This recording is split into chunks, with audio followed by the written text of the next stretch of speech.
Saudara-saudari, ini adalah wajah pelukis terkenal yang bernama Michelangelo Merisi, seorang pelukis kelahiran Milan, Italia pada tanggal 29 September tahun 1571 dan meninggal pada tanggal 18 Juli 1610. Dikenal dengan nama Caravaggio. Lukisan-lukisannya tidak hanya tersimpan di museum Italia saja, tetapi juga di berbagai negara.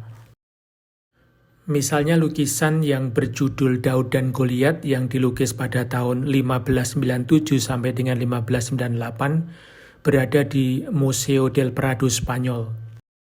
Lalu berikut ini adalah lukisan tentang Yohanes Pembaptis yang dibuat pada tahun 1598 juga, terdapat di Museo del Tesoro Catedralico, Spanyol. Kemudian lukisan tentang Marta dan Maria Magdalena pada tahun 1598 juga, terdapat di Institute of Arts, Detroit, USA.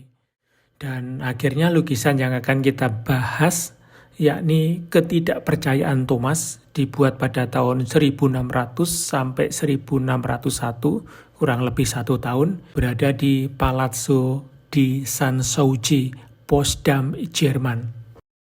Caravaggio dalam komposisi horizontal memotret momen di mana Santo Thomas mencucukkan jari pada lambung Kristus, sebagaimana diinspirasi dari Yohanes bab 20 ayat 24 sampai dengan 29.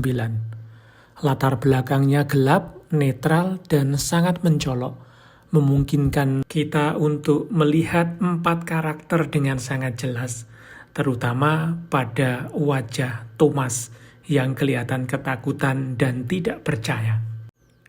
Komposisi ideal lukisan ini terbagi di dalam 2 sisi, yakni sisi Yesus dan juga sisi ketiga para murid.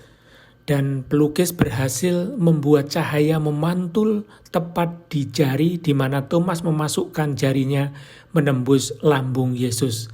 Sungguh sebuah isyarat yang sangat menyentuh, sangat kuat dan sangat mendalam, yang hendak memverifikasi keraguan terbesar dan ketidakpercayaan yang mau mengatakan apakah dia benar-benar Kristus yang bangkit. Caravaggio dengan sempurna mewujudkan keinginan manusia yang diwakili oleh Thomas dalam sebuah gambaran bahwa melihat saja tidaklah cukup untuk membuatnya percaya.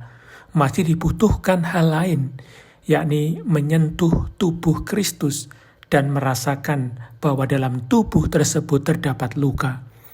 Dan yang menarik adalah ajakan untuk menyentuh atau merasakan luka yang ada di tubuh Kristus datang dari Yesus sendiri, yang mau mengatakan seolah-olah pengalaman Thomas merupakan antisipasi akan keikutsertaan manusia dalam kemuliaan di akhir zaman. Saudara-saudari yang terkasih, kisah tentang ketidakpercayaan Thomas akan Yesus yang bangkit, sebagaimana diceritakan di dalam Injil Yohanes dan juga dilukiskan dengan sangat indah oleh Caravaggio, bisa memberikan sebuah permenungan bahwa hidup kita tidak lepas dari keraguan dan ketidakpercayaan, lebih-lebih ketika berhadapan dengan situasi-situasi sulit atau penderitaan atau masalah-masalah yang sulit dipecahkan, sehingga kita bertanya, betulkah kita ini memiliki Tuhan yang selalu membantu,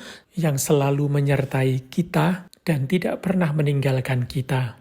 Semoga pengalaman Thomas juga menjadi pengalaman kita yang kerap kali berada di dalam keraguan, ketidakpercayaan, tetapi akhirnya berjumpa dengan Yesus, bukan hanya melihat tetapi juga merasakan Yesus yang bangkit itu dengan kehidupan nyata kita, sehingga kita tetap memiliki semangat, tetap kuat, tetap berpengharapan, karena Yesus yang bangkit tidak pernah meninggalkan kita seorang diri.